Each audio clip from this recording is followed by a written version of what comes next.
Welcome to the Rewards Master. Today I'm going to talk about the four main options we have in the premium credit card space. We have the American Express Platinum, we have the Chase Sapphire Reserve, we have the new Citi Strata Elite, and of course the Venture X.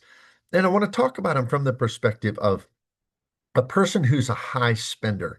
Because in this space, in the credit card points and miles world, there's a lot of discussion to those who are new to the credit card game or people who can get the most out of their sign-up bonuses. But there are a lot of folks who use especially a premium credit card, and they're more at the higher end of the spending spectrum and the higher end of the income spectrum. And they just want a great card that's a status type of card that gets them lounge access and other perks, and just to be able to use that card all the time and not have to think about every little thing and maximizing all different cards. So for those people, the kind of people that we all look at when they throw down the American Express Platinum card for dinner at a restaurant and get 1X, for those people, which of these cards is actually the best? So if you would hit the like and subscribe button, and we're going to dive into it together.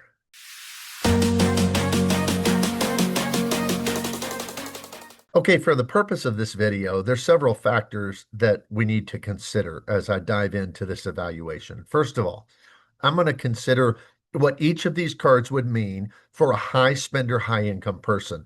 And the number I'm going to use just as a random example is a person who spends $100,000 a year on their credit cards.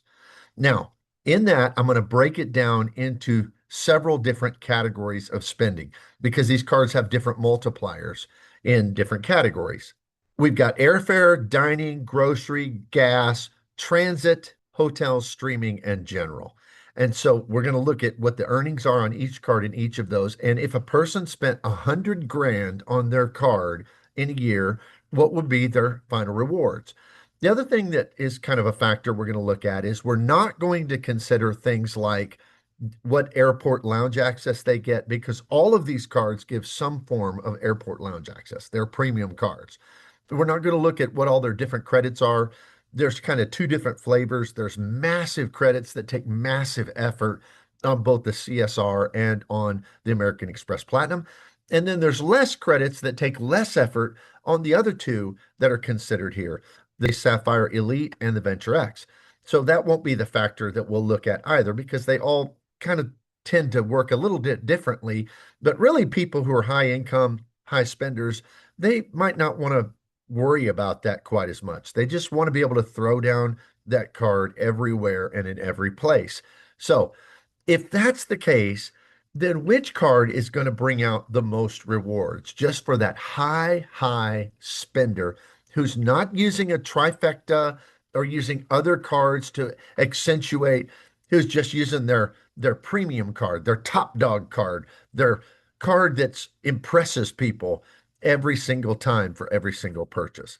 So first of all, let's look at the Amex Platinum card. The Amex Platinum card is a very impressive card with lots and lots of different credits on it and benefits and hotel statuses and all that.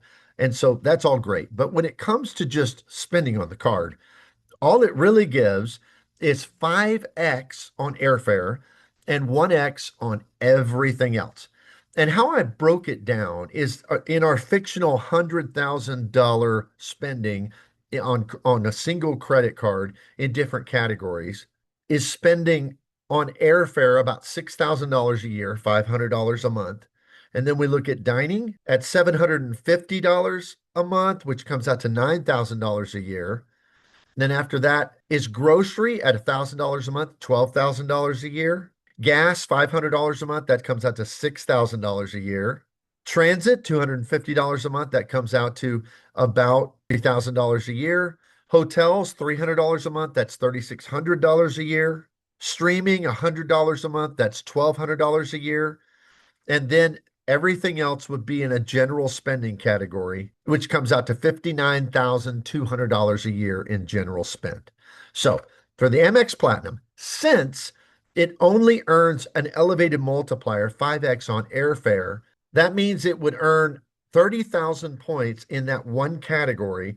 And in all the rest of the categories, it would only earn just 1 point per dollar.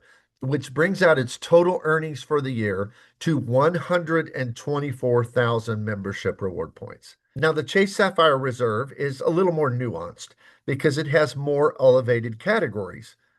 It has 4x on airfare, which would come out to 24,000 points a year. It has 3x on dining, which would come out to 27,000 ultimate reward points per year. It has 4x on hotels, which would be 14,400 points per year. And then in all the rest of the categories, it would only earn 1 point per dollar, which brings about a total rewards of ultimate reward points on that spending of $100,000 to 146,800, which is, significantly better than the 124,000 that a person would receive on the American Express Platinum. The next one on the list, the second best, is the Citi Strata Elite card. And this card has some elevated multipliers, but what really helps it for the person who's just spending a lot on this one card is that general spend category of 1.5x on every single purchase. Now, some of its other elevated categories are it gets 3 points per dollar at dining, and then on city nights, which is Friday and Saturday nights, it gets 6 points per dollar. So I'm just averaging that together at 4 points per dollar on dining, since a lot of people do a lot of dining on Friday and Saturday night. I think 4 points per dollar is fair, which means it would earn 36,000 points in the dining category. And then everything else really is at 1.5 points per dollar on general spend, which with all those together, that $100,000 spent on the card would come out to 172,500 Citi thank you points on the Citi Strata Elite card. So that's quite a bit more than the 140 something thousand on the Chase card and the 124,000 on the Platinum card. But then we get to the end of the list and the grand champion of just wanting one card that you throw down on everything because it's really simple math. And even though I don't value this card super highly anymore because they got rid of the lounge access, this card is very, very powerful for that person who just wants a single use card. And that is the Capital One Venture X because of its multipliers. It gets some elevated multipliers in the portals, but we're not really factoring those in this video. So what it gives is 2x on everything, just 2x, everything you buy. So that means $100,000 spent on this card are going to give you 200,000 Capital One points, Capital One miles.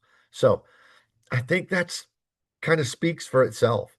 I would have never thought diving into this that I would really argue that the very best card for high spenders when it comes to these premium travel cards would be the Capital One Venture X. But it kind of seems like it is.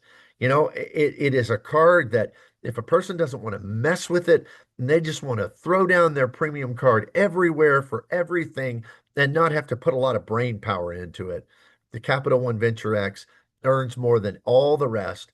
The Citi Strata Elite card earns more than the other two.